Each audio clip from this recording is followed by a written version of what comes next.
At night, the darkness of the prison was complete. It draped itself across the stone walls and seeped into the prisoners' ragged clothes, an inky stain that did not wash out completely in what pale daylight managed to penetrate the prison's interior through the narrow shafts high in the walls. When the wind stopped outside, the still darkness had weight under which many prisoners cracked. But that's not what gnawed at Kytheon, a 13-year-old thief spending his first night in the darkness. He was stuck on a particular fact that had risen to the top of a heap of information thrown at him earlier about the prison's routines, rules, and the general order of things. It was something he heard from Dracis, a friend of his from the foreigner's quarter, and now a fellow prisoner. Hyksos is the warden, but it's Ristos who runs this place. Kytheon must have made a face when presented with this detail. Try to understand. Ristos is not like the thugs that the irregulars threw out of the quarter. He sees himself as king. He's a monster. That's why he's in here. We're in here. You're in here because you make a poor thief who was caught for stealing rotten vegetables and a handful of coins. I'm in here for brawling. We're not killers, so just watch out is all I'm saying. Dracis had shrugged as though nothing could be done. Dracis was 3 years older than Kytheon and hot-tempered. He'd been taken to prison more than a season prior, and seeing him was a welcomed reunion. Though Kytheon hadn't liked what he had seen in that shrug, he'd try a different approach. You're one of my irregulars, Dracis. This Ristos should be the one to watch out for us. You say that now, but he's bigger than the thugs on the outside. I'm telling you, he's king. At that, Dracis had walked away before Kytheon could argue. There were always people trying to muscle their way into the foreigners' quarters to set up their networks of thievery, smuggling, and intimidation. Brutes like Anthides of the Bloodied Axe, or conivers like Curvarios the Venomous. Kytheon could recognize a bully. He'd spent most of his life dealing with them in some form, and he couldn't wait to meet Ristos.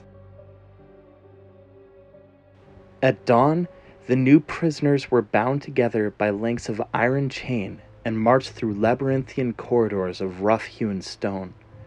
Kytheon counted 6 other prisoners, 2 of whom looked like they'd been through this before.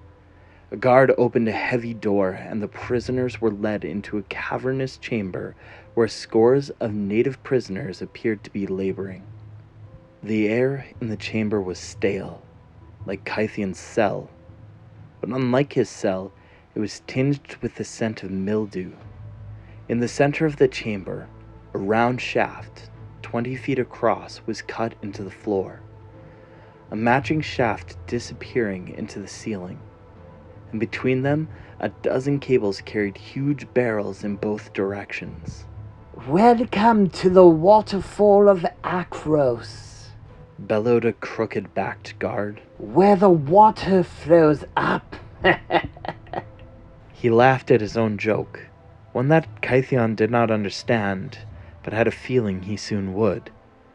The other guards corralled Kytheon and the new prisoners to an enormous 6-spoked crank that was being driven by prisoners who stood 6 abreast at each spoke, turning it in great circles around a massive oak axle. First group, take a rest. Kytheon felt a shove at his back, and he took his position at the crank beside the new prisoners. The wooden beam felt smooth beneath his hands, where countless hands had pushed against the constant resistance of endless barrels of water being hoisted from the river in the valley below to the polis of Akros perched on the cliff above. This was what prison meant: labor and captivity. He was to be a beast of burden.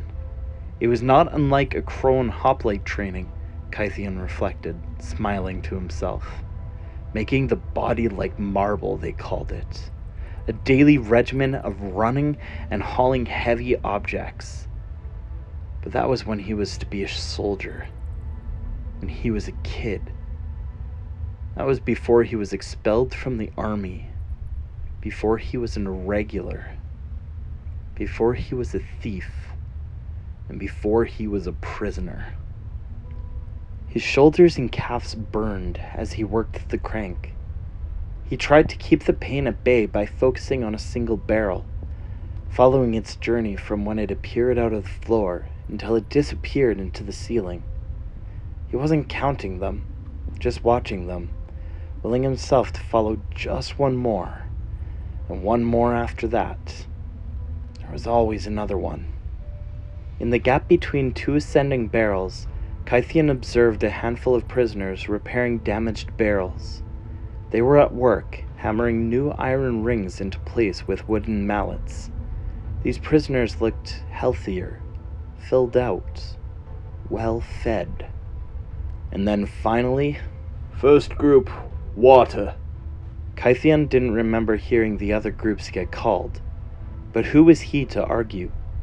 Legs wobbling without the wooden beam for support, he made his way to a corner of the chamber where bits of masonry were strewn about as makeshift chairs. Old and broken prisoners filled cracked clay cups with water from a barrel, offering them to the prisoners from the first group along with a heel of stale bread. Meager food was nothing new to Kythian. The foreigners' quarter of Akros was not known for its opulence or abundance, and there were many days that he, Drasus, little Alexos, Epikos, and Zenon had to content themselves with such meals. When he bit into the hard bread, the texture of granulated crumbs was familiar. He found a chunk of masonry and slumped against it. Its cold surface was welcomed relief that he meant to complement with a mouthful of water. He lifted his cup to his lips and tipped the water into his mouth, letting the cold liquid slosh around. Tribute! Kythian's moment of contentment was interrupted. The voice belonged to a stout man, barely taller than Kythian was, who walked among the gathered prisoners of the first group. Kythian watched as all of the prisoners the man walked by dropped half their bread, without protest, into a sack he held out to them. Kythian swallowed the water he had been savoring. Ristos? The man came closer. He was bare from the waist up, his torso covered in thick, dark hair, save for the scattered raw streaks of puffed scars. Tribute! He was stopping in front of Kythian. Yeah? Okay. What you got? My knee against your throat if you carry on like that, boy. The king demands tribute. King? You Ristos? The man didn't answer. Kythian looked past him to where the barrels were being repaired. A large man, broad at the shoulders, met the young prisoner's stare with his own. He had a face wreathed in a mane of coal gray hair. Nah, you couldn't be Ristos. He returned his attention to the man in front of him. I was told I'd be scared of Ristos. You should be, the thug said through gritted teeth. He tossed his sack of extorted bread aside, but before it hit the ground, Kythian shoved himself off the chunk of stone and drove his foot into the other man's shin. There was a roar of agony as the thug reeled back. In an instant, Kythian was on his feet, launching a flurry of jabs at the other man's face. He danced out of range of the counterattack, forcing the thug to overextend and expose himself to another barrage of fists. Kythian smiled.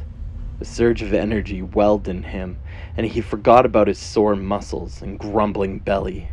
This was his element, the fight. Ristos' thug was a seasoned brawler. Kythian could tell from his experience scrapping with Drasus. This guy was a sack of meat who could take a hit, but he was predictable, and like all the thugs Kytheon had fought in the alleyways of Akros, this one was a talker. I'm going to drink wine out of your skull. Another haymaker, followed by another one of Kytheon's dodges, and another sequence of his punches that connected with ribs and jaw. Keep babbling, Kytheon thought as he circled around his opponent. For Kytheon, fighting was reflexive, intuitive, instinctive.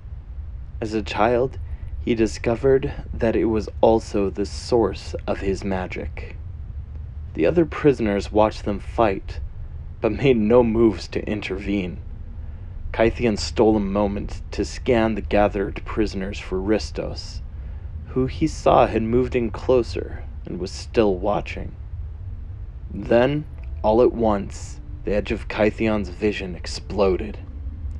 He'd underestimated the thug's speed. He found himself on the ground, looking up at the other man who was already on top of him, raining down punches. The first few connected.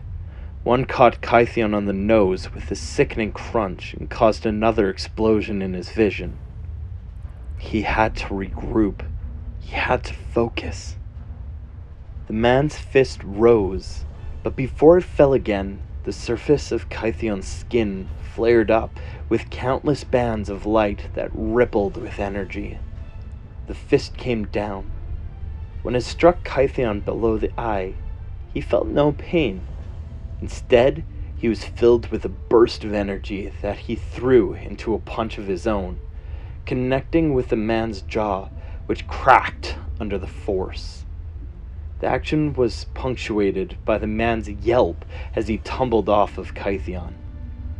The boy rose to his feet, bands of light still rippling across his body. The chamber was silent, except for the moaning of the thug who lay in a heap cradling his splintered jaw. Blood ran from Kytheon's nose, down his chin, and onto his rough-spun garb. He spat a glob of red onto the stone, reached into the abandoned sack of bread, and withdrew a piece. All eyes were on him, but Kytheon just stared at Ristos and proceeded to tear off a chunk of bread with his teeth. Ristos made a motion, and half a dozen prisoners emerged from the rest, surrounding Kytheon. The boy wiped the blood from his mouth with the back of his hand, smearing it across his cheek. He looked each of Ristos' thugs in the eye, turned back to their boss, and grinned. It wasn't long before guards pushed their way through the throngs of prisoners, but Kytheon didn't need long. By the time the guards arrived, they found Kytheon, bloody-faced and bloody-fisted, pummeling the last of Ristos' men. When the 13-year-old kid saw the guards descending on him, he slumped to the floor, spent, exhausted, and utterly satisfied. Thank you so much for watching the first part of Kytheon's story. This story was written by Ari Levitek. I really enjoy the juxtaposition between the different origin stories, and I'm so excited for where this one is going. I hope you will stick around as we explore the origin of one of White's best planeswalkers. If you like this video, please show your support for the channel through a like, a comment telling us how we did, and if you loved it, maybe consider subscribing to hear new audio dramas every Thursday, and many other videos coming out sporadically throughout the month. This month, we have Chandra's Lore Deep Dive, which is currently in the script writing process, a few things just talking about the world outside of Magic, and 1 or 2 Artseeker videos as well. The Artseeker posted her first video early Wednesday morning, and it is such a good video. If you would like to check that out, or our first audio drama, you can find links to them all in the description below. And as always, seek on.